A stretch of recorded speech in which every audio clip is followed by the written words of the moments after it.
All right, well, good morning and good afternoon, everyone. Thank you so much for joining us in our second edition of the Global Solutions Forum. My name is Maria Cortés Puig, and I am the Vice President of Networks at the UN SDSN. Good morning, Jack.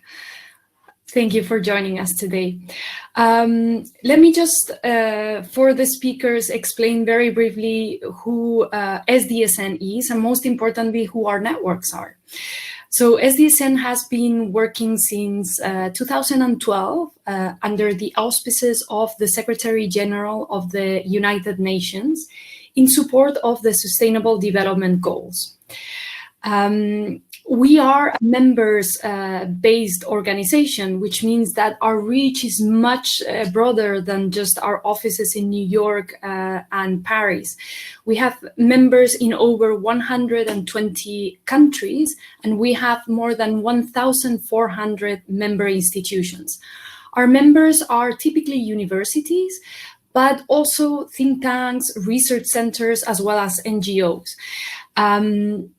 And the way the networks organize, the way the members organize themselves is around networks, national and regional networks that work with their governments and with private sector and civil society, excuse me, to accelerate the implementation of the SDGs. How do they do that? They do what we call localizing the SDGs. Sorry again. So just thinking about what do these goals mean for my specific country? What are some of the challenges that, because of our particular context, we're going to be facing, as well as some of the opportunities?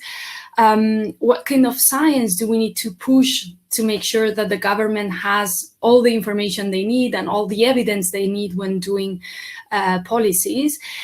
They also do very rigorous long-term pathways for sustainable development to prove that this agenda is doable, that it will need certain investments, it will need different sectors to work together, but it's nonetheless doable.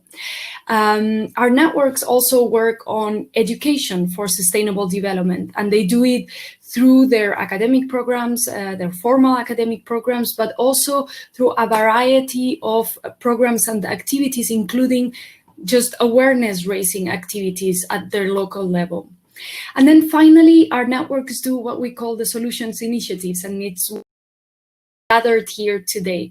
They recognize very specific challenges of their context, of their region or their country, and they work together across sectors to find solutions. So our Global Solutions Forum started last year. Obviously, this is a very different setting than the one we had last year, but we've tried to reproduce some of the key features.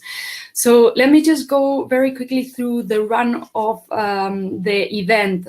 So we are privileged to have a fantastic keynote speaker today, Jack Siem, that you have in your screens also. He'll be talking to us in a minute. I'll introduce him in more detail, but I will just say that he's a fantastic social entrepreneur and that he has a very interesting life experience. So that's what we will be starting with. And his speech will be followed by rapid fire talks from 4 different networks. Think about these brief talks as a sort of conversation opener. You'll get to hear from 4 solutions coming from different countries around the world. And then after them, we are going to move into the tables that you were at just now for a more in-depth conversation. You'll get to speak with the presenters and hear about some of the challenges that they faced in designing and implementing the solutions that they will propose today, how they came up with these ideas. And you can chat also about specific challenges from your region. After 20 minutes, we will come back for a plenary session where all the speakers will be available to answer your questions. In terms of question and answers, you have in the right of your screen a chat function as well as a Q&A tab. You can start adding your questions in this tab as we move ahead. Some of them will be answered in the chat by our team, and then others we will be picking up for the panel session later. Last housekeeping: if you are not speaking, or if it's not your turn to speak, please leave your cameras and microphones off. And then finally, for all of our participants, if you're using social media, make sure to use our hashtag, which is hashtag GSF2020! Great, so let's move along. I'm going to introduce our phenomenal keynote today. Jack Siem is the founder and director of the World Toilet Organization. He is a leading social entrepreneur and sanitation advocate who broke the taboo around toilets by bringing the sanitation crisis to the global media spotlight. He is known for combining unique humor, which I particularly love, with serious facts to advocate for improved sanitation conditions globally. He has mobilized a global movement involving governments, policymakers, UN agencies, international civil society, thought leaders, and activists to work together to address the sanitation crisis. A highly successful businessman with over 20 years of experience, Jack, at age of 40, decided to devote the rest of his life to social work. And in 1998, he established the Restroom Association of Singapore. This was soon followed with a global body on sanitation, the World Toilet Organization, that was launched in 2001 and that today has over 235 organizations in 58 countries. Jack, we're thrilled to have you here. Thank you for accepting our invitations, and over to you. Very much. Welcome, everybody. My name is Jack Siem, and I live in Singapore, talking to you from my house. So I want to discuss a little bit about the World Toilet Organization. How did we create a global movement from having no resources, no authority, no influence, but we are a storyteller. And so this is the main power, and that anybody could do it.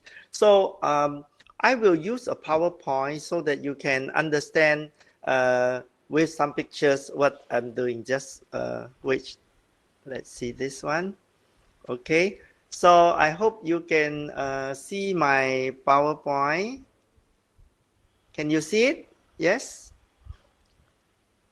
Okay, so we cannot see it yet. Sorry, Jack, we can't see it yet. You cannot see? No, I think you need to share your screen. Okay, I need to share screen.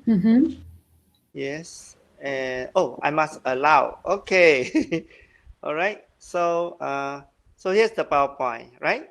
Okay. We can see it now. I think you need to open up there we go. Okay. Thank you very much. So basically, I created the World Toilet Organization and also the BOP Hub, which is the base of Pyramid Hub. The idea is that we should convert charity, donation, foreign aid into business efficiency to end poverty. So COVID has killed, I think now about 2 million people. So just a little bit old, and affected so many people and created the global recession, and the damage is still rising. About 400 million people lost their job. And so we need to find new economic customer in order to grow this global economy. And the 4 billion poor that is earning less than $8 a day, we call it the base of the pyramid, is worth $12 trillion marketplace according to the UN calculation. So why is these people formerly not considered profitable customer, but now we need new customers, so we have to convert them into profitable customer?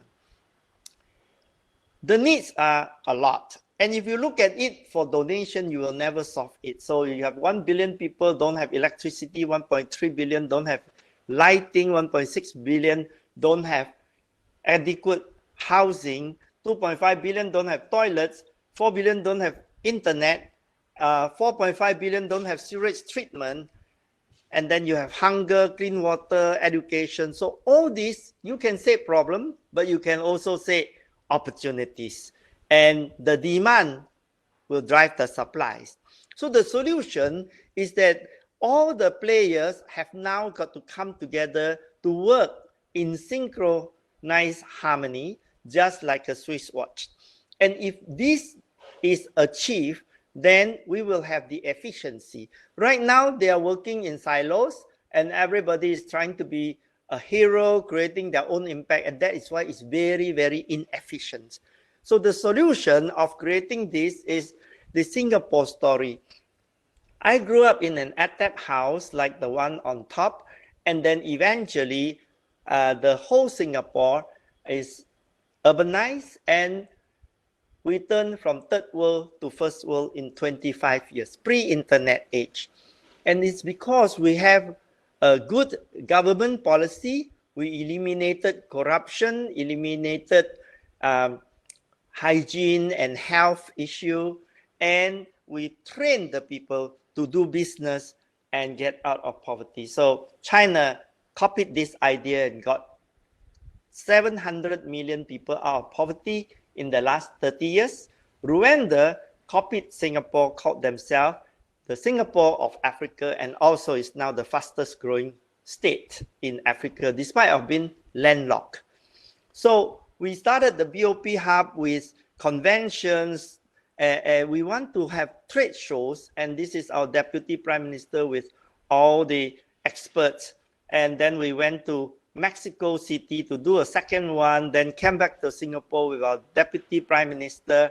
And then now we think the SDG goals are actually all related, and then they can all become businesses, or at least most of them.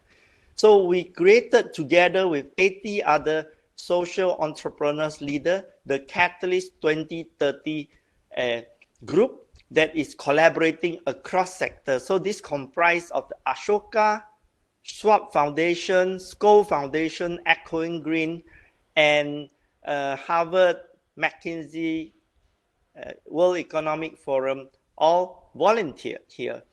And our job is to match, map, and motivate everybody, train them to transform into a marketplace. So the biggest waste in the world is ideas waste. Good ideas, good business model that are not copied, not shared. So we want to replicate and adaptively implement good business solution, technology, recycle and reuse proven system through ecosystem approach, and not work alone as silos. So we partner with the National University of Singapore, and all faculty become an ecosystem, from fintech to clean tech to agri-tech to education, healthcare, housing, logistics, everything. So this partnership eventually will create a center for social system innovation. A little bit of history. I was a businessman with 16 successful businesses, commercial businesses, because I failed everything in school, so I don't have to go to university, and I started business very early with no money, but people invested in my businesses, and I created bricks factory, roof tile factory, real estate development, and also the Australian International School in Singapore that has 3,500 students. At 40, I start to realize that making more money is of no use if you can already pay the bills. So we created the World Toilet Organization.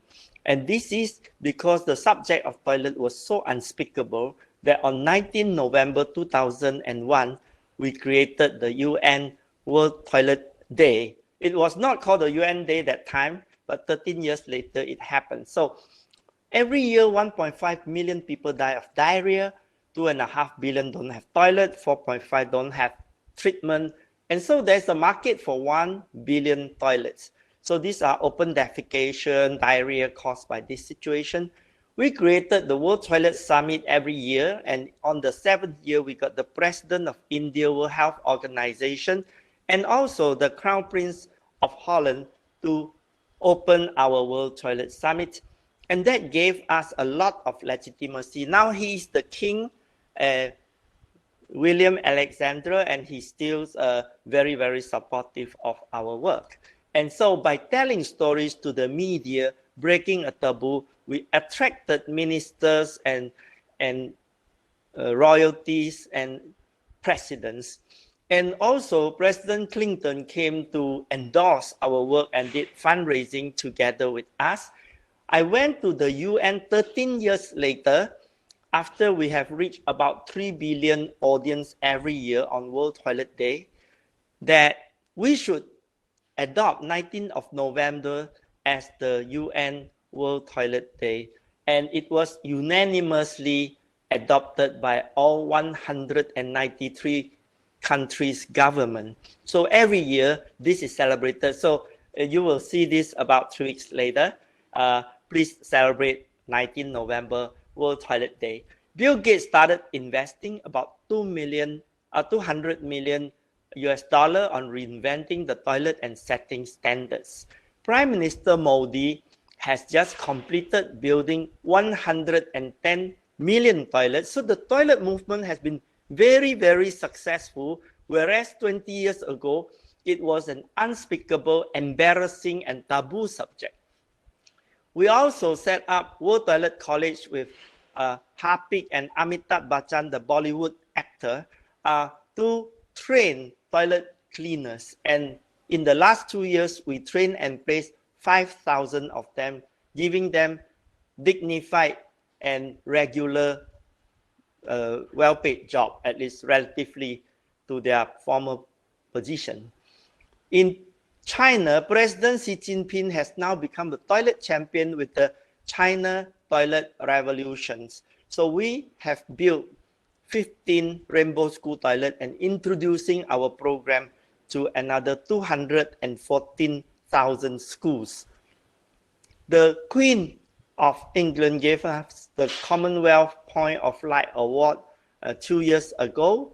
And so this is the way we change the taboo into a media darling by powerful storytelling, getting readership. Politicians use the toilet agenda to win votes and power. Celebrities use it for popularity, and academia research to support our agenda with the figures and evidence. Then donor give more money for because now sanitation is a hot topic and they really understand the problem now. The NGO and social entrepreneur comes and collect the money and everybody gets toilet. So the work of the World Toilet Organization is basically a storyteller, but the effect is very, very powerful because as a movement, we create the alignment for everybody to come together. You have a community, you define their needs through a survey, then you plug and play all the good ideas and you bring in all the stakeholders. And this is a very, very simple way of creating an ecosystem.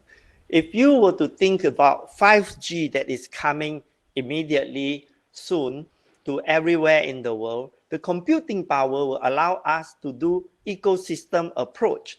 And then we do not need to go learn AI because the AI will be making it so simplified that we can create interfaces, dashboard, experimentation, engagement, algorithm, and then stuff on demand. So I teach in Singularity University, the high-tech university in NASA, on how to create a massive movement.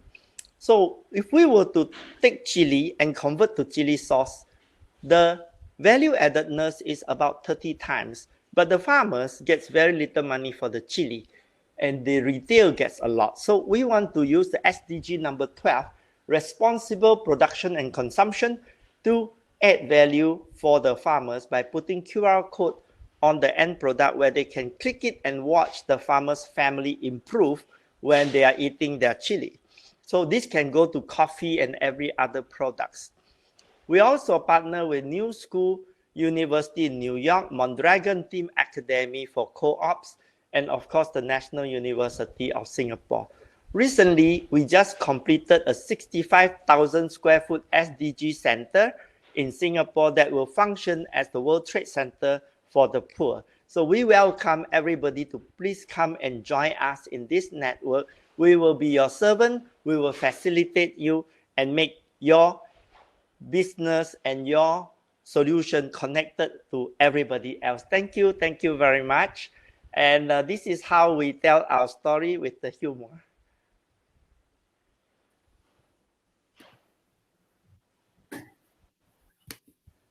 Yes, thank you. Thank you so much. That was a fascinating talk. Congratulations on your success. And I think you are speaking to the, I don't know how it's said in English, to the choir, is it? To your, just to preaching to the, yeah, just to say that we are converted. Exactly. We are huge fans of working across sectors, of creating spaces, even the physical space, if necessary, where different people from different sectors can come in. And we think that universities have a huge role to play in that, as you have proved. I will follow up with you on these, on both the SDG Center. I love the idea of having a World Trade Center for the SDGs, and also the Center for Systems Innovation. I think you would be a fantastic asset in our network. So let's stay in touch on that. The good news is I just heard on BBC that the next World Trade Organization chief will be from Africa, a woman from Nigeria. So I think this is very good for the base of the pyramid. Yes. Fantastic. Yeah, I agree. We also have a very strong network in Nigeria with many academics, so we will be sure to mobilize them too. All right, so Jack, I'm told that you can stick around for a bit. You may get some questions on the chat. Our team will be alerting you. And I'm now going to call our next speaker. So we're going to start with the SDSN Network Solutions. I think, Jack, we will need you to stop sharing the screen. There we go. So let me start with, I think I'm going to ask everyone else to turn off their cameras. Wonderful. And let me start with our speaker from SDSN Hong Kong, Mr. Leong Cheung. He's the Executive Director, Charities and Community of the Hong Kong Jockey Club and the co-chair of SDSN Hong Kong. And he will be presenting a solution from this network, the Jockey Club Age-Friendly City Project. Now, we have this, I think the pandemic has very clearly visibilized in many countries the vulnerabilities and the inequalities in which our elderly live these days. So I am very keen to hear about your phenomenal solution. Mr. Leong, over to you. Right, thank you. Thank you, Maria. Can you all hear me? Okay, no answer, I assume it's a yes. Thank you. So if I may just start with some background and context. Of course, the Jockey Club Age-Friendly City Project does not just, it's not just limited to COVID and COVID response. Doing this since 2015 alongside with Chinese University of Hong Kong, who is a co-host of the SDSN Hong Kong chapter. So President Rocky Duan, I think he's also in the audience. He co-chairs this Hong Kong SDSN chapter with myself. Now, the project itself is quite complicated, actually. So we have been able to involve 4 universities and then the Hong Kong Jockey Club Charities Trust. We are the largest foundation in Hong Kong, and for that matter, one of the top 10 globally in terms of annual donation size. So it's a big commitment, $25 million, and started in 2015 and aim to finish. In fact, we extended it because of COVID So we intend to end sometime in the mid-2020. So next slide, please.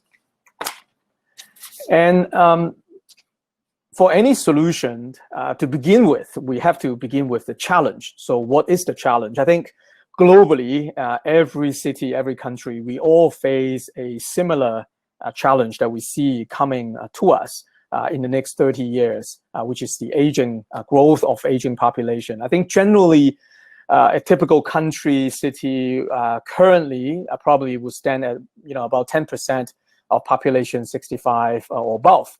But Hong Kong, we are already at 1/6. So in every 6 people, 1 person will be 65 or above. And in roughly 30 years or so, this number will grow to 2.5 million in Hong Kong out of a population of roughly 7.2 million. And that will be 1/3 of our population age 65. And interestingly, Hong Kong have a very unique challenge globally. We do have the world's longest life expectancy, but that means we basically have a large population that we have to take care of. So that's the challenge. If you were to go to the next slide, when we think about solutions, very much like Jack just mentioned, we did our surveys. We look globally for solutions, whether certain things can be applied in Hong Kong. So we look at WHO, and we saw that WHO has a very interesting framework called the age-friendly city. There are 8 dimensions, very much measurable, very much we can set up baseline, we can set up specific solutions to address, and then we can measure the progress. So we took that framework, but then, how do we make it work in Hong Kong? We see a similar thing in a lot of other cities or countries whereby sort of top politicians just take the agenda and say, let's go with it. Now, in Hong Kong, we didn't feel that should be the approach. So if you were to go to the next slide, we adopt a fairly unique approach to build the age-friendly city in Hong Kong. So first of all, it was very bottom-up. There are 18 districts in Hong Kong. We practically approach every single district and say, will you be interested in building your district into an age-friendly district? And then we also work across sectors. So the universities, the NGOs, the commercial sector, the media sector, and also the politicians. We reach across to all sectors and try to say, how can we work on this together as a common experience? And then we also focus quite a lot on building up the evidence so that, again, like Jack said, we can share the experience and we'll be able to scale up the experience as well. So next slide, please. Okay. So in that process, we figure, we are solving 4 SDG goals. So that will be 3, 11, 16, and 17. And I particularly like to emphasize the 17, meaning how do we engage every party together to solve a problem that faces us in common? We all understand, collaboration is easier said than done. Commercial world obviously think commercially. Politicians think what's the next vote come from? And so how do we work, between these sectors and then also build alliance among them? I think it has been a daunting challenge, but I think we're very lucky and we're very happy to report that we have been able to achieve quite a bit in the last few years. So that will take us into the next slide. Right. So just to share with you a few sort of achievements, if you will, out of this project. First of all, we help all 18 districts to come on board. So first of all, their district council, their local government officials, they would have to take the initiative and say, yes, we want to do it together in this project, which we were able to successfully convince everyone to do. And then everyone went through this WHO process. So not something governed just locally in Hong Kong, but this is a process governed by the WHO officials. So all 18 districts went through this process and all got certifications from the WHO, very, very celebratory mode in all the districts. And then we had 140 district programs reaching out to hundreds of thousands of people. We also train thousands of volunteers, and we also have close to 70 NGOs involved in delivering these programs and etc. Yeah, I think one very unique thing is that we've been able to work this program, the AFC, into the local political agenda. So now in every one of the 18 district councils in Hong Kong, they all have that on their agenda. So what we envision is, the philanthropic dollar may not come all the time. We might not be supporting this forever. But since this is already embedded into the local politicians' agenda, then it will be around for a very sustainable future. Next slide, please. Yeah, I think the next two slides is really about lessons learned and knowledge transfer and community legacy. I think throughout the process, not only we created this momentum and movement and campaign, but we also try to summarize them into indexes. So we created a couple of index in Hong Kong, which through media, we publicize them every year. And now, it created this momentum that people then look at this and expect that to come out every year. So each district, they will be able to compare among themselves, but more importantly, they will be able to compare themselves against, what they achieved in the previous years. So, I mean, the purpose of this and the lessons learned is really to encourage learning and to encourage continuous improvement. Obviously, not to pick fault of any particular party. Right.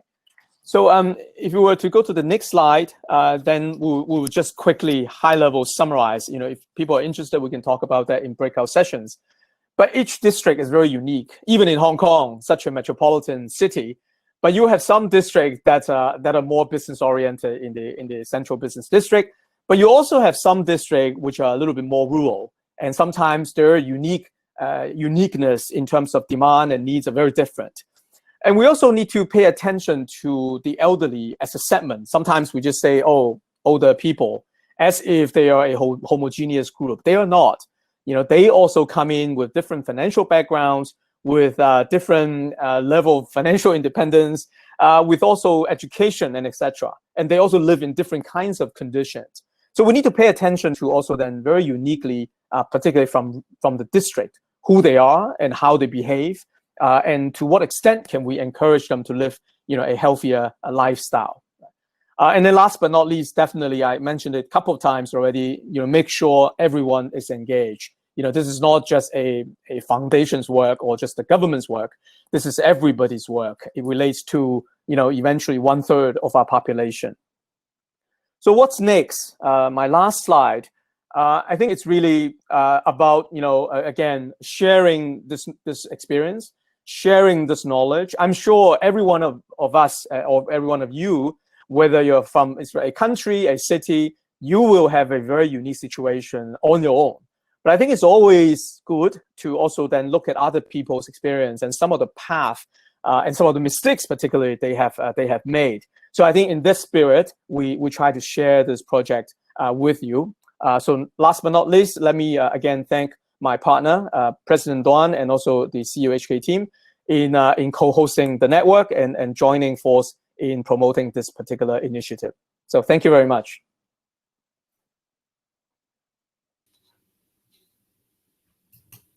Thank you very much, Leon. This is a fascinating solution, and I'm very keen to hear more, perhaps during the panel, on indeed the establishment of those partnerships across so different organizations. Well, Sure. Alliances are easier said than done. So yes, looking forward to your tips and your experience on that. Let me now pass the floor to our next speaker, coming from SDSN Russia, Natalia Paramonova. She is the founder of EcoCube Green Festival and will be presenting shortly her solution. Natalia, do we have you? We have your presentation. Yeah. Yes, my presentation. And we have you now. Okay, and you have. Good morning. Good morning. I will now turn my camera off. Over to you. Thank you very much for this introduction, and I'm happy to be on this solution forum, and sorry for my for my English. I hope we understand to each other.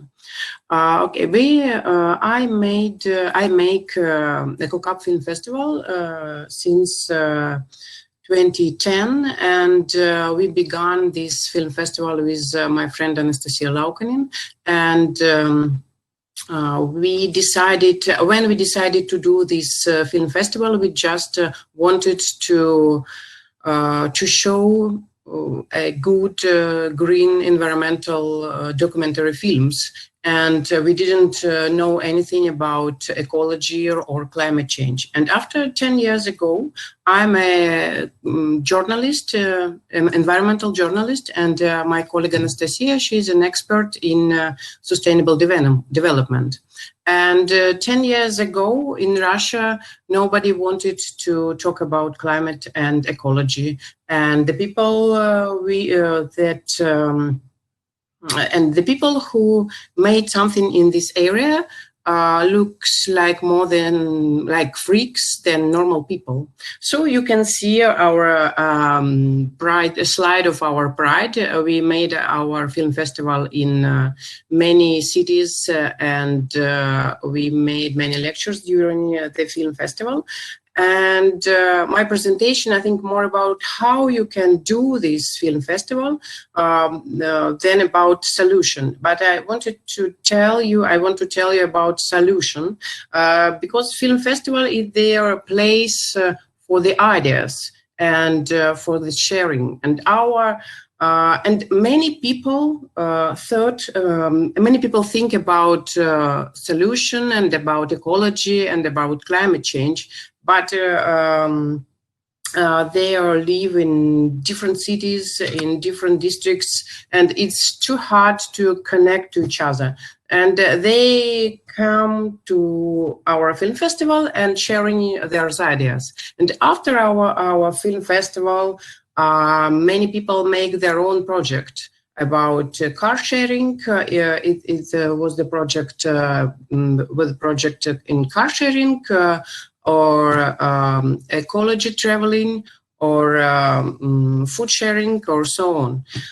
So I think our film festival like a pusher for the solution ideas. Next slide, please.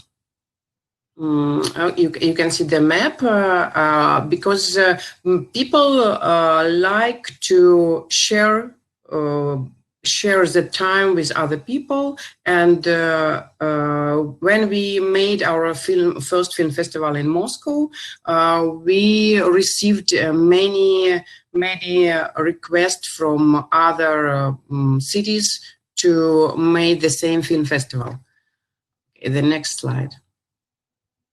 And it was EcoCup is and was the first environmental film festival in Russia of this kind, because others in Russia we have a lot of festivals, and it looked like an environmental film festival too, but it's more there are more about nature. But our film festival, we were focused on Anthropocene, or on influence of human to the nature. Next time, please. And it was the difference. Okay, and it's very important when you try to do your own film festival, you need some guidelines to choose right films. When we select the film, we try to find films about best examples of international documentary of topics of environmental sustainability and climate emergency to bring it to the Russian audience. The impact documentaries to inspire the change, documentaries about Anthropocene to explain our influence, and documentaries of different shares and colors to prevent that it can be fun. It's a very important topic about fun, because people think that the environmental, I don't know how it happened in your country, but in Russia, I think many people think that environmental and ecological topic, it's very hard, and you will cry after the film, and it was very, very a bad idea for their Friday evening to go to the environmental film festival. So we try to find a really inspiring movie, and movie about solution, and movie about happy and curious people. Of course, except most of our films is from abroad, because in Russia we have not many filmmakers who are really interested in the films about Anthropocene and human influence to the nature. But we have Russian filmmakers, journalists, photographers, writers. Everybody takes part in the world environmental movement. Even such a serious topic as environment can be discussed in the most entertaining way. And our lectures say also, I also can do something, or everybody have to watch this film. And it could be the first step, watch the film. And we have our motto is films that change the future. We can think what is really change the world, films or the human. But we think films can inspire a human, and human can change the world. It's our position, and we try to find film like this. Next slide, please. So about money, we have, I think, total budget of our film festival in one city, it's about $50,000, and most of the biggest part of this money we receive from international foundation and embassies. They pay for screening fee and translation and subtitling the films. We have some commercial sponsors, but it's very difficult to find really green environmental commercial sponsors. I think any commercial producers have some bad influence to the nature, and you should explain your audience why you choose this commercial or that, and sometimes it's very difficult.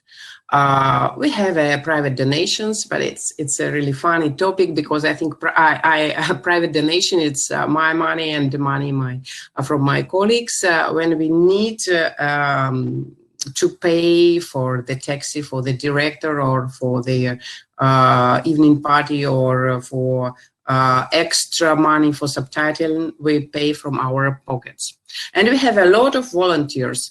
Volunteers, I think you know that it's very important part of every event, and they do about 20% of all work at our film festival. Next slide, please. And I think Natalia, sorry, just very quickly, you have 1.5 minutes left. Okay. I think it's very important to find the person who liked the film very much, because next slide. Next slide. But yes, because it's about our film festival. Next slide. Because this person need to. Okay, I lose this slide. This person need to watch about 500 movies in a year, and only 10 or 20% of these movies will be normal and will be good for the audience. And about level of the EcoCap, I think we can be global. We have a country level like now, and the EcoCap could be in the city, and it will be great too. You can show 1, 2, 3 films, or have 10 or 15 films, and it's will be interesting for your audience in any case. You can use the film of the local directors, or like we bring the film from abroad, and in any case it will be interesting. Okay, next slide. Okay, thank you for your attention. I think after my presentation, you understood that you can do film festival. It's very easy, and we can make this film festival together and share our knowledge. Thank you so much, Natalia. This is a very inspiring proposal, and I will say that many of our networks are cultural institutions, indeed, as a way to shake up our conscience and to reach out to beyond our bubble of the sustainable development community. And we've seen also during this crisis how much culture is necessary for our well-being and our mental health. So thank you so much. We will have time to ask questions to Natalia, and also once again, please use the chat function if you want to start throwing some questions there. Our next speaker comes from the SDSN Great Lakes of Africa, Dr. Francois Chavier Dungutse is the Director of Development of UHTGL Goma, and he's going to be presenting a solution to professionalize the pig value chain in the Democratic Republic of Congo. This is a solution that tackles SDGs 1 and 2, obviously vitally important. Dr. Francois, vous êtes là?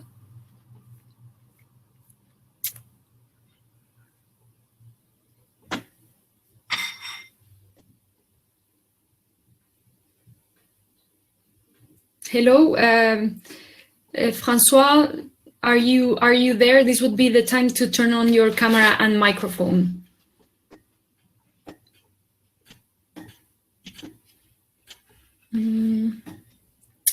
We may have a technical problem. Do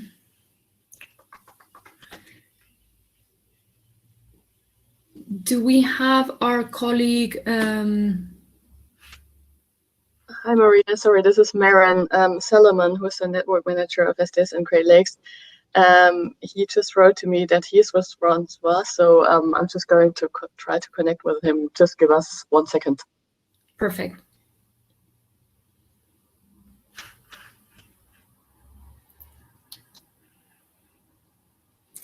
So while we give this 1 minute to our colleague, does anyone have any questions already for the floor, for the presenters that we've heard?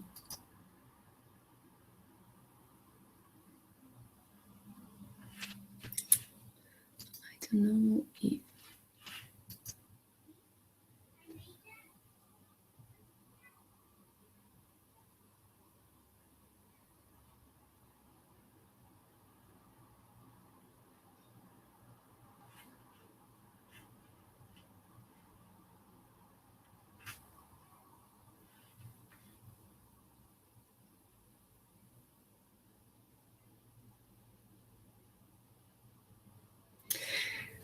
All right, I think while we find our colleague and resolve the technical issues, I'm going to propose that we change the order of the next presentation so that we can move to our colleague from Australia, New Zealand and Pacific.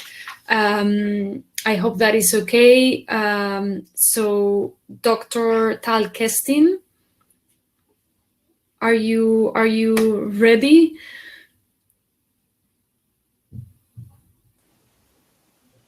Yes, and the only thing is that fantastic. So thank you, Tal, joining from our Australia, New Zealand and Pacific and presenting the solution SDGs in Action initiative. Do you have your slides? Do you need the team to share your slides? You do. Let's see if Dorothea or Maren can put your slides up. Fantastic. Great. All right, so over to you, Tal.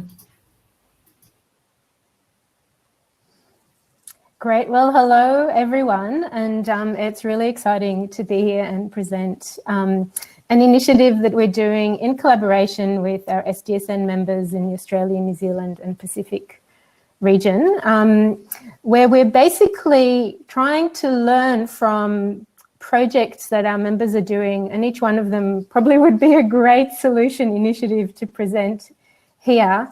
But we're trying to look at them as a whole and look at how we can learn to use the SDGs in ways that will really advance and scale up action on Agenda 2030. So if we can go to the next slide, please.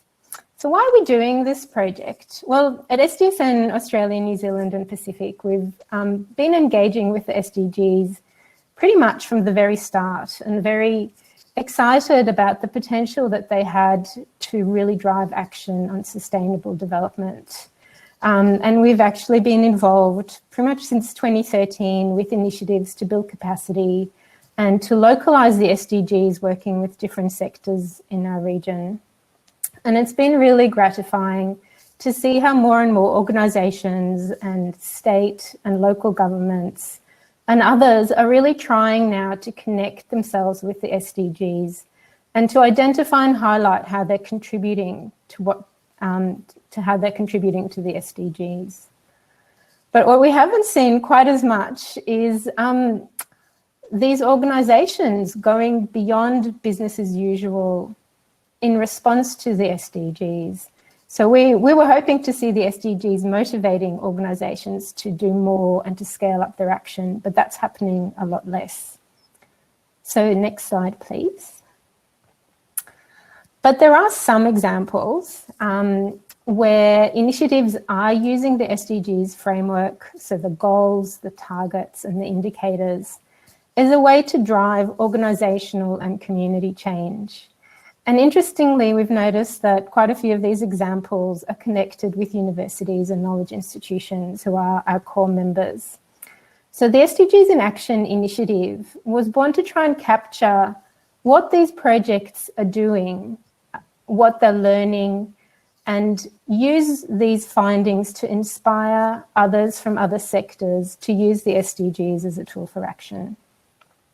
And we also really wanted to capture the role of universities and knowledge institutions as a way to identify opportunities for the sector to help drive action on the SDGs.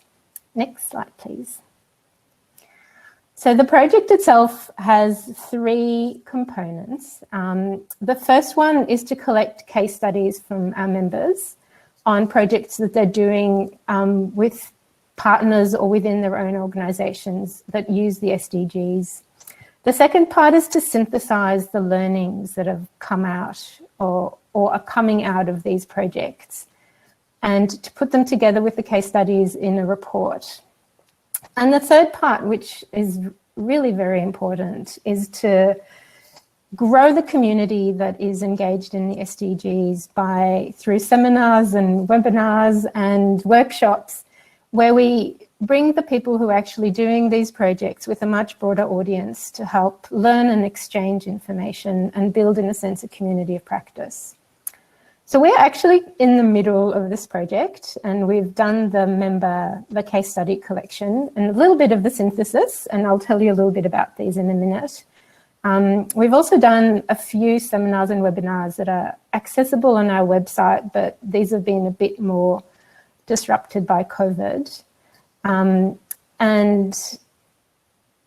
yeah, so we're really quite in the early stages, so we're just presenting early learnings.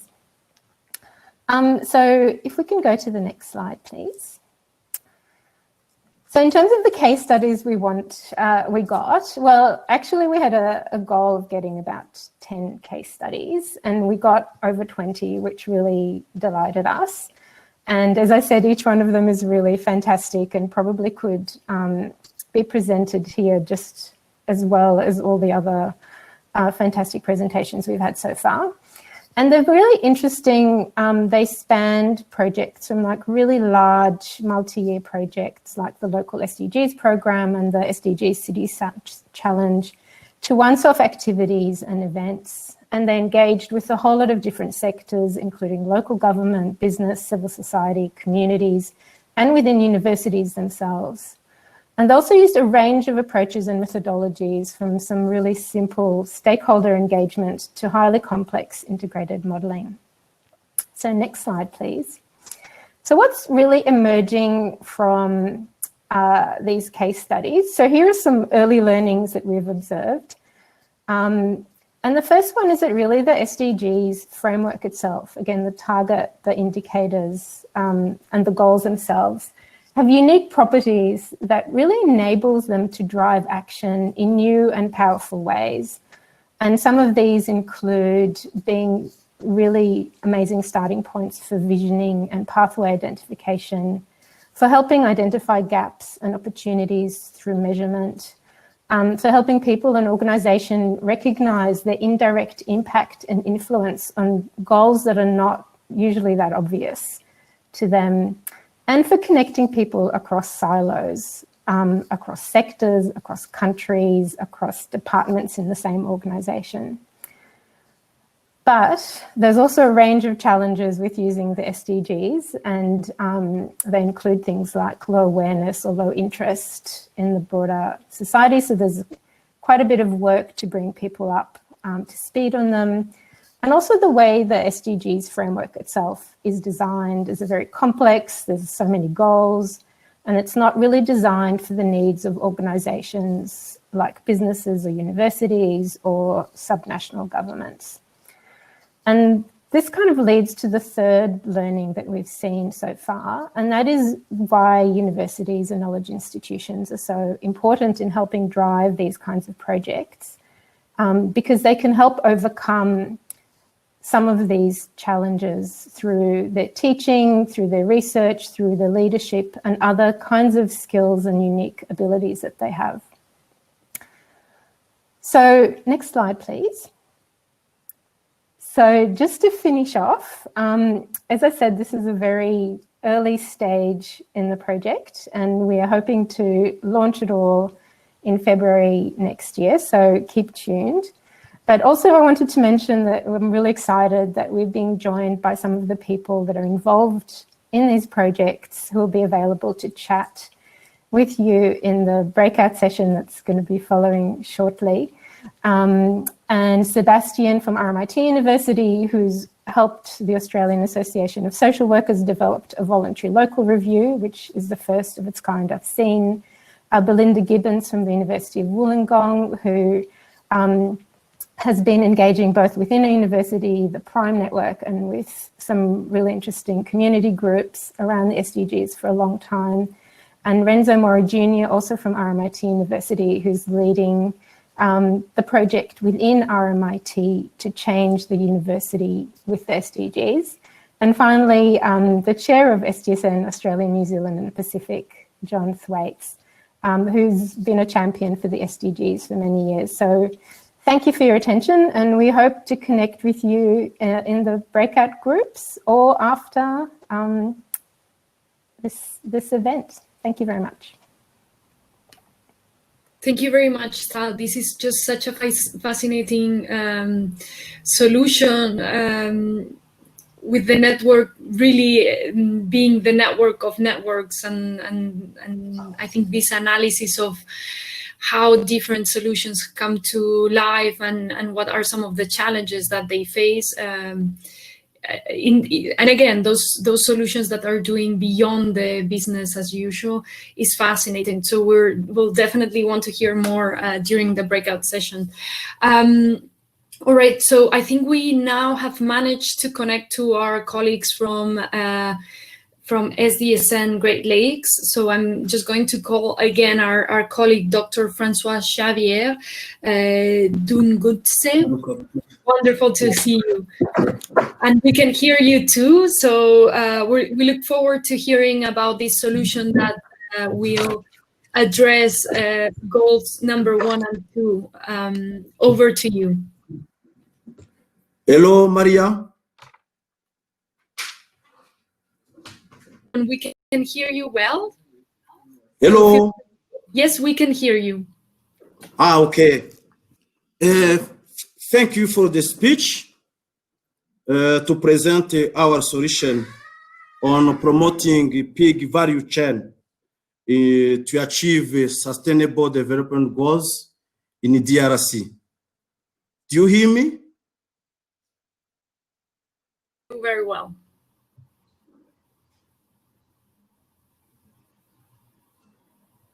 Yes, we can. Our presentation will focus on local problems, inspiration story, solution linkage solution with sustainable development goals, project innovation, scale up strategy after end of the solution, and the project SWOT analysis.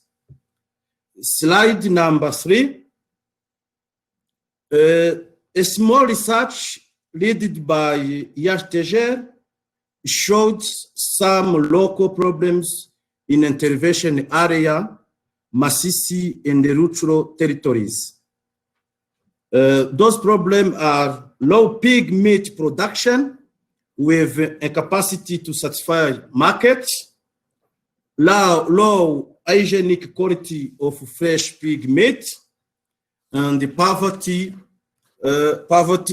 in rural population, malnutrition, and jobless problem on job creation. Next slide, please.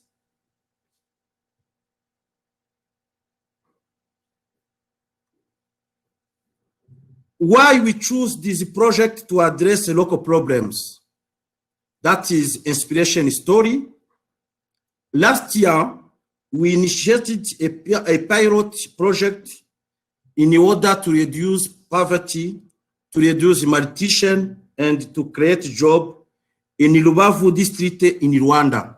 And the project title was Contract Farming Model of Exotic Pig Breeds.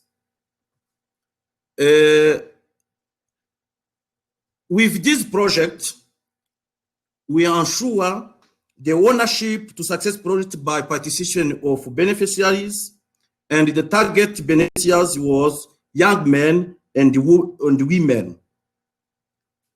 Project was pilot, and to ensure the scale up of the project after the end of the project, each supported person must pay the price of piglet after selling. And each supported person got amount of $350 American after 5 months. Is net poverty reduction in respective families.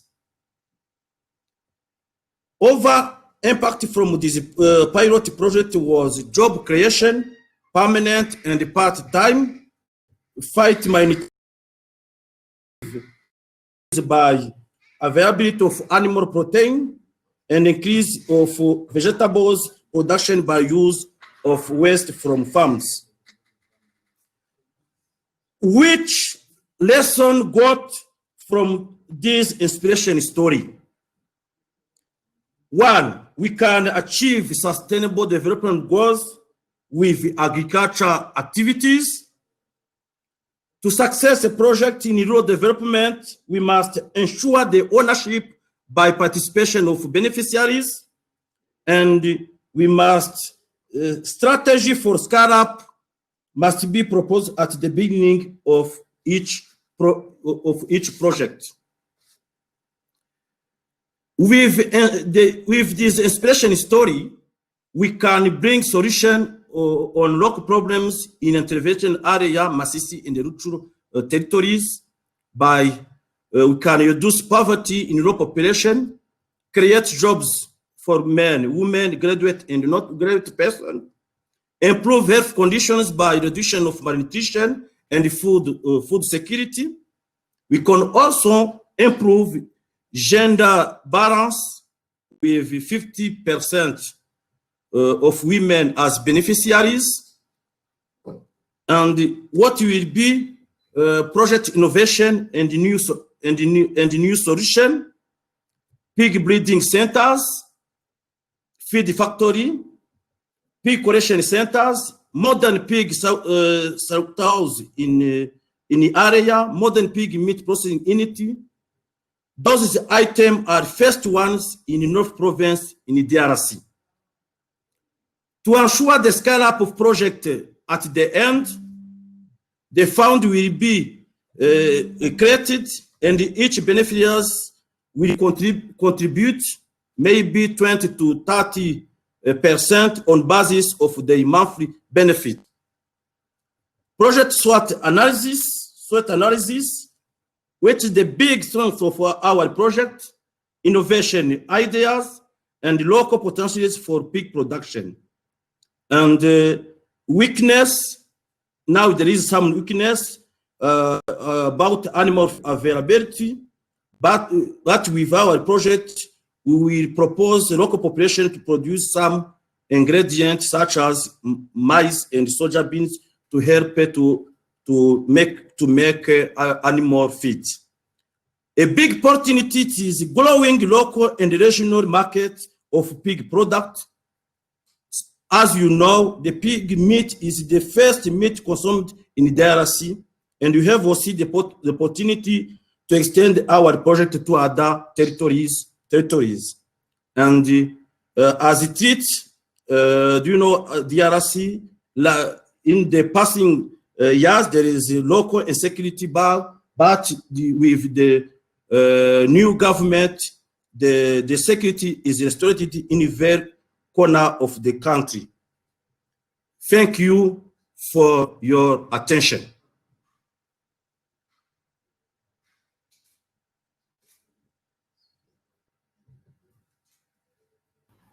Thank you very much. This is a very interesting, once again, to raise out of poverty these smallholder farmers in DRC. Since we are running a bit late in the schedule, I'm going to propose a change from what we had originally discussed. I'm going to ask all the panelists to turn on their cameras now, and we will do the questions for the panel now. We will move into the impact tables at the end of the session. The purpose of these tables is at the end of the day to have to give everyone the opportunity to network with each other, so this can go even beyond the time where the event is scheduled to finish. So I'm going to ask Tal and also Natalia, if you could kindly turn on your camera. And then I'm inviting all of our participants to ask questions to the panel.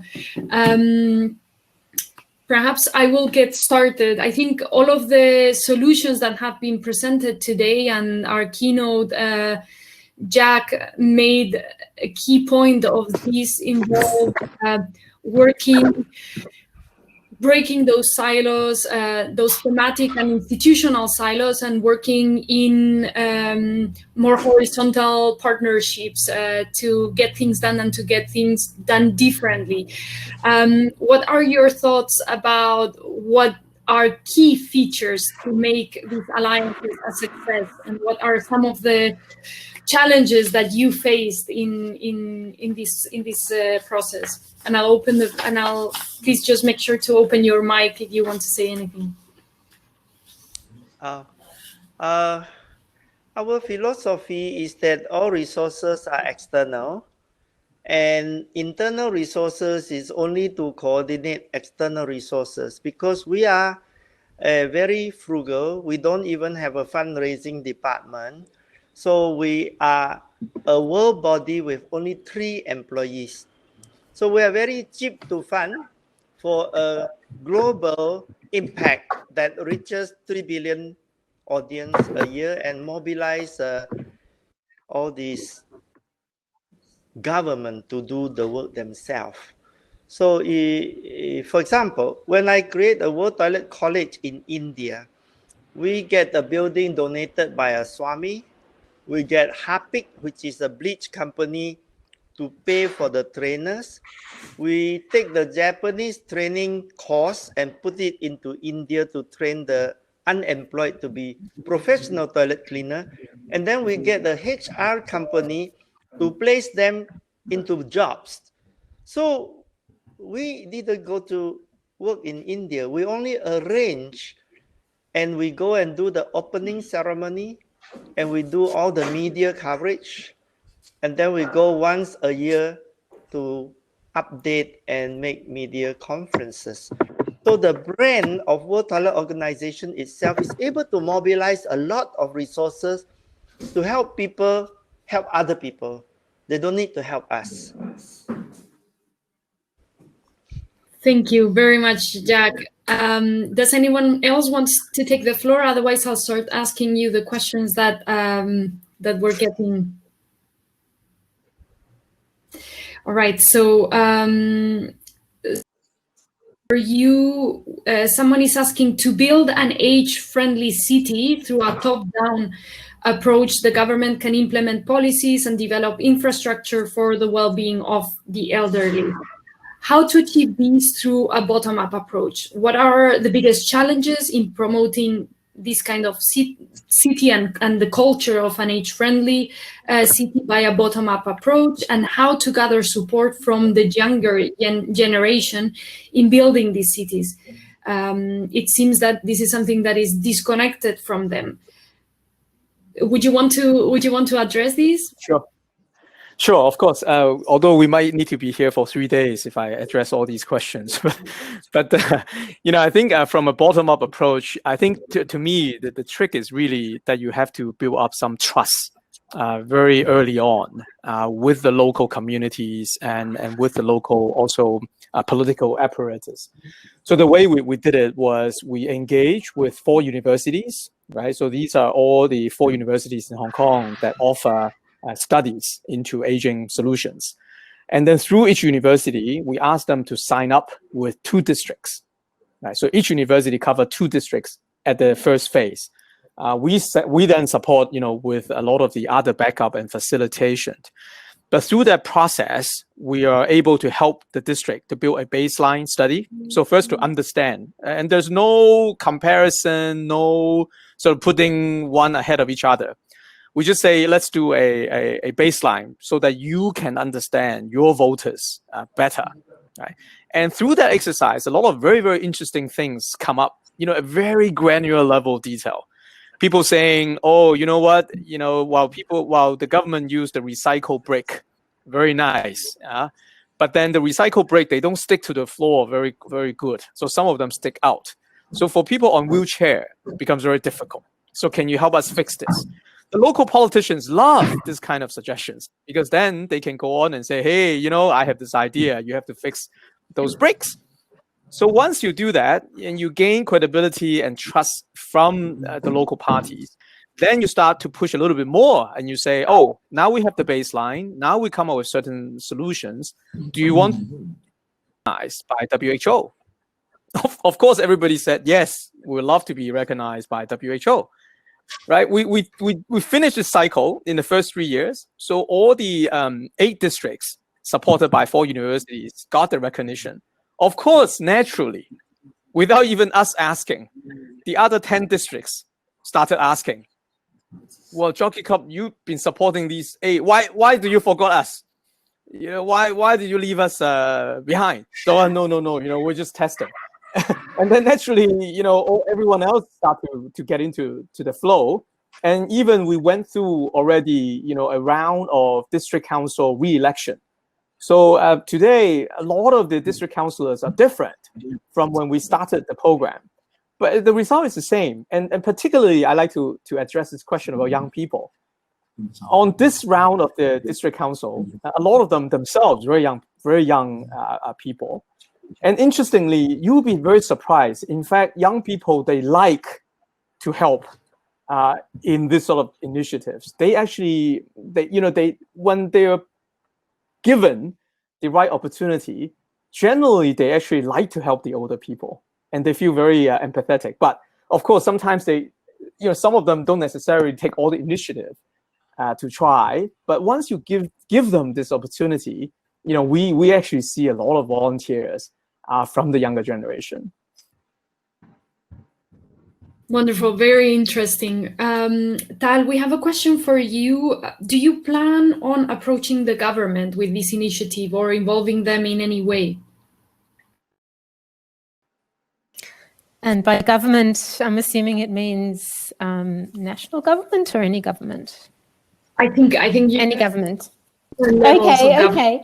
All right. Well, firstly, there are actually, in some of the initiatives with government, and increasingly we are seeing that universities are working with governments to try and develop planning tools around the SDGs. And these are mainly, in our region at least, state governments and local governments.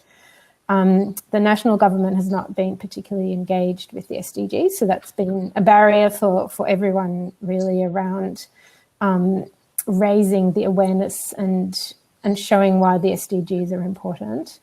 But as we said, we're also engaging quite broadly in the phase of engagement, and we've had a lot of people from governments join the webinars and seminars. So there's clearly a lot of interest in how you can use the SDGs framework. So yeah, I think a lot of them are thinking about it, and both being involved in the actual projects that our universities are doing, but also in general as just general stakeholders. Very much. And Natalia, question for you. Someone is asking, if I were to start an Eco Cup festival in my region, what do I need to know? What are the steps, the best way to start it? I think the main question, how much do you want to do Eco Cup in your region, and understand ecology or climate project problems in your region. And after this, you can find maybe embassies or a foundation who can support your idea about film festival. And it will be extremely important if you find movie makers collaboration or institute or something like this, who can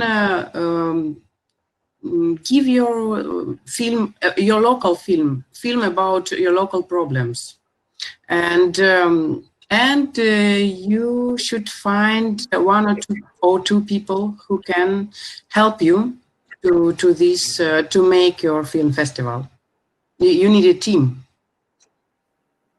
and really for the first step, that's all. Thank you. That's very useful. Solomon, can I ask you a question? So, how did the establishment of the Pickering business actually help prevent malnutrition?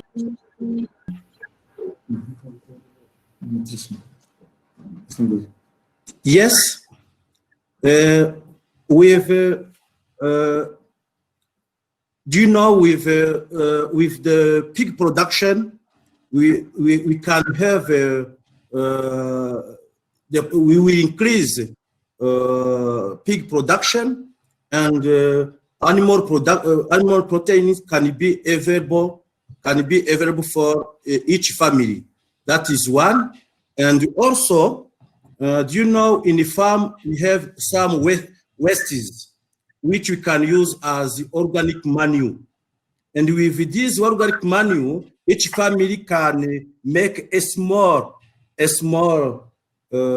space to produce vegetables and other crop production, which can help families to reduce malnutrition.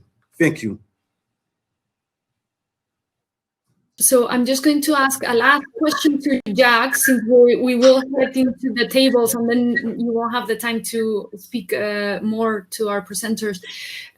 Jack, will you be linking your digitalization project for chilies with other standards and sustainable procurement organizations, such as, for example, Fair Trade? Actually, we can do with all right now we are starting to work with a sauce company, a company that produce sauce, and to link them with the farmer. This is a pilot, but I think what we want to do is we want to share this idea, and everybody can do that. Also, if you have farming community, whatever crop, I think except for rice, which is very hard to value add and highly controlled. But if you have avocado or ground, there's cashew nuts or chili or any spice, I think we can tell a story for a higher value added thing. And I think even coffee, we should break the Starbucks monopoly, because they call themselves fair trade, but did the farmer actually get a good deal? Did they actually get out of poverty? The whole idea is that people should get out of poverty through efficient marketplace, and the way that they are given the prices are not good enough, and so they can't send their children to school. The poverty spiral continue, and the place have no development. What we want is that the poor earn enough to pay income tax, and that they become respected as a contributing citizen in the society. And growing through, if you say Hong Kong or Singapore or China, population were base of the pyramid population, very, very poor before. I live in a house with no toilet and intestinal worm coming out of my butt. This is all normal, dirty water, everything, but we can get out of poverty. Therefore, we have to believe that the charity is not the answer.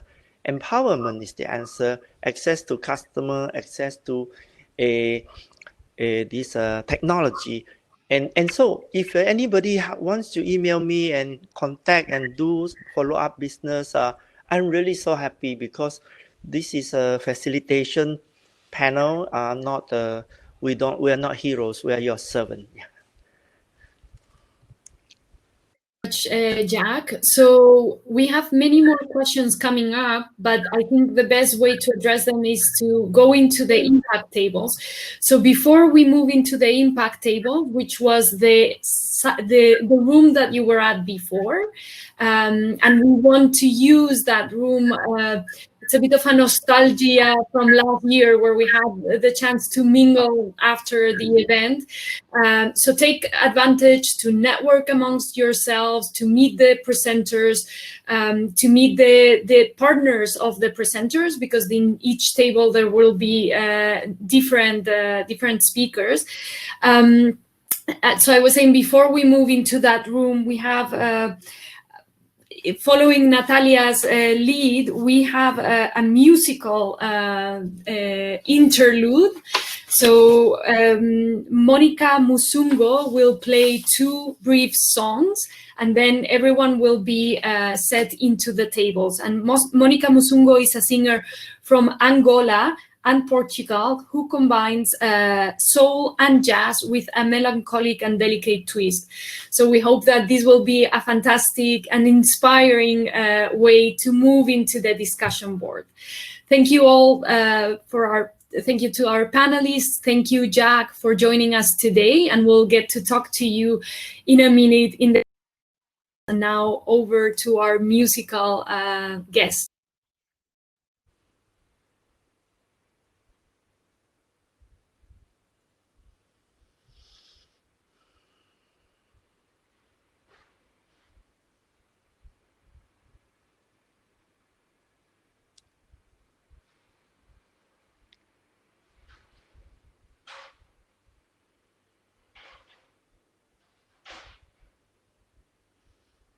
Hello. Hello. Oh. Hello. Hello, Monica. You are playing for everybody, right? I am playing for everybody. Me and Hello. Very nice to meet you. And Jack, perhaps we should turn our cameras off just to give Monica the full screen. Yes, I will go off. But I will leave in 3 minutes. Thank you. Oh, I see. I'm sorry.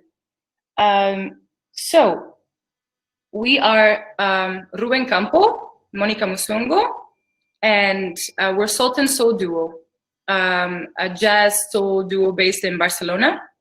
and we're going to sing a couple of songs for you. And I don't know, we're going to start. The songs are related with sustainability. One is a cover by Bjork, and another one, sorry, nervousness, is a classic by Etta James. Oh boy. And we're in Aniela Paris studio, wearing her clothes. That also, God only knows. Sorry. That also follow the parameters of what the event of today is about. I'll excuse myself, have a bit of water, and be back.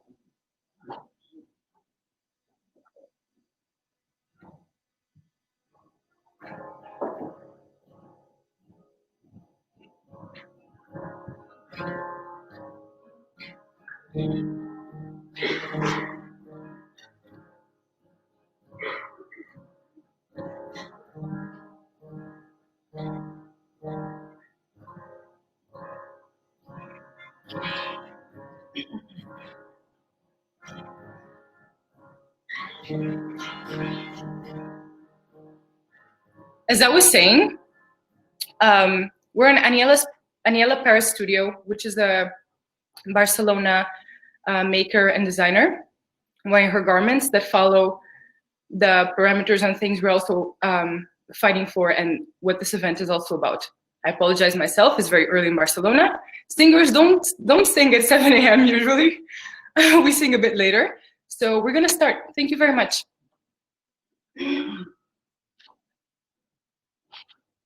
Yeah. One breath away from Mother Ocean, we make friends. I cross my sands. You have done for yourself since I left my wet embrace and crawled the shore. Every boy is a snake, is a lily. Every girl is a lens, and a boy. Sweet like harmony, made into flesh.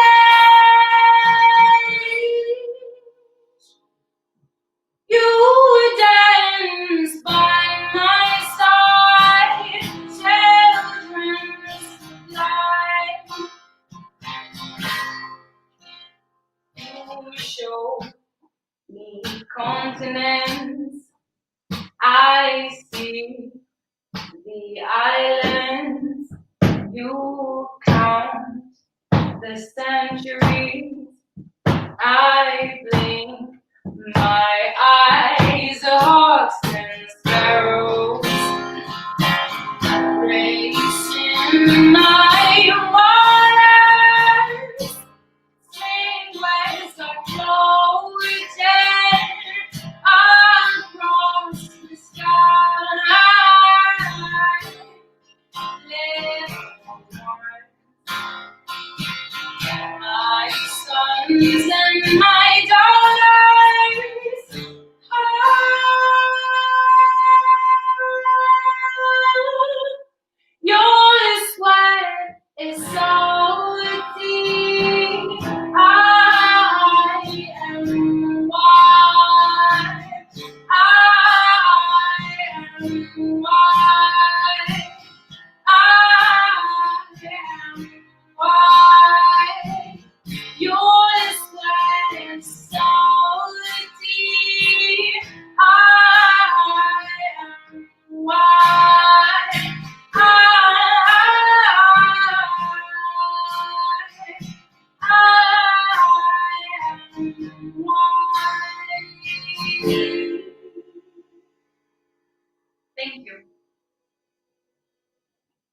we're gonna do a second song, which is a all-time classic and favorite, At Last by Etta James.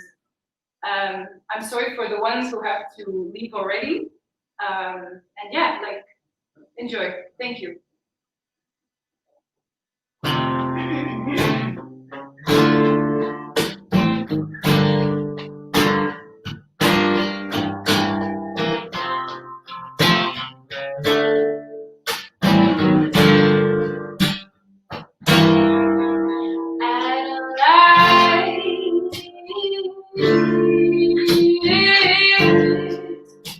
My love has come along.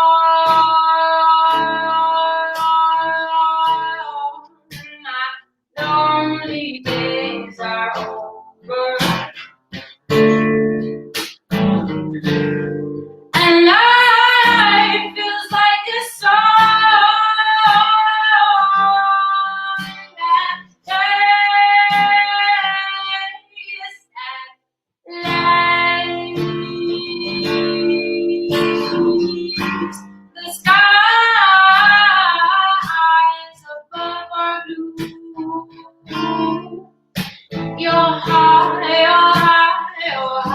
was wrapped up in copper. From the night I met you,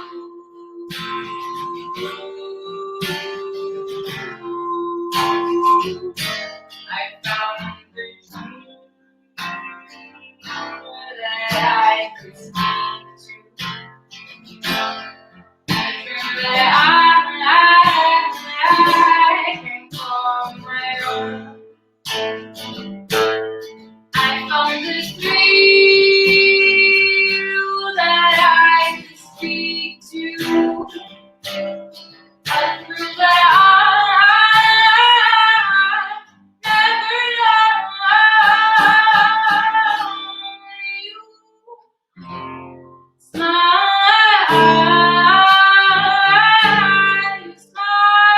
and my heart is soft. So here we are in heaven,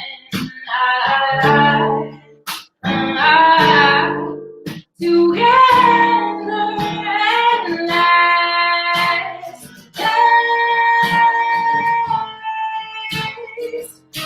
I found the dream that I could speak to.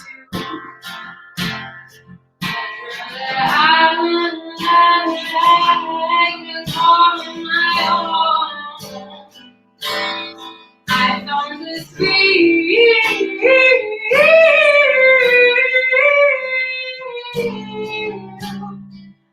truth that I never known.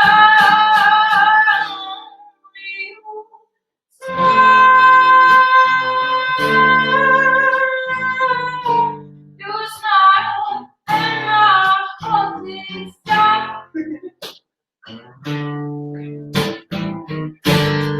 So here we are in heaven, together at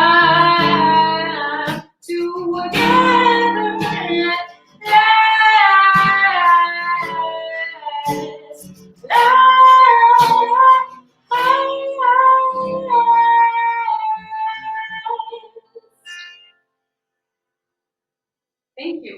Gracias. Have a lovely day.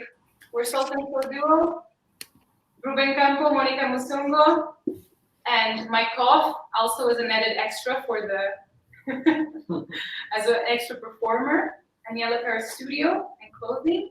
And have a beautiful day. Thank you for the invitation. Thank you so much. We have people joining from many people, places around the world. For me, like for you, it's 8:30 in the morning, and I cannot think a better way of starting my day. I feel energized by your singing.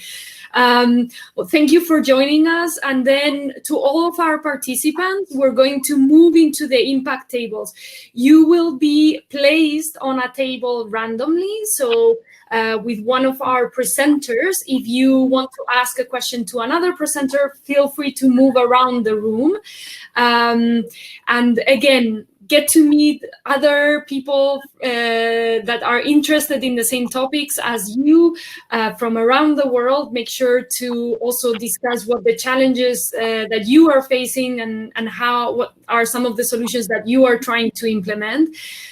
This is the space that SDSN is trying to provide for everyone from around the world and from different sectors to come together and meet. Thank you for joining us today, and let's see each other in the impact tables. Thank you very much, Monica. Lovely songs.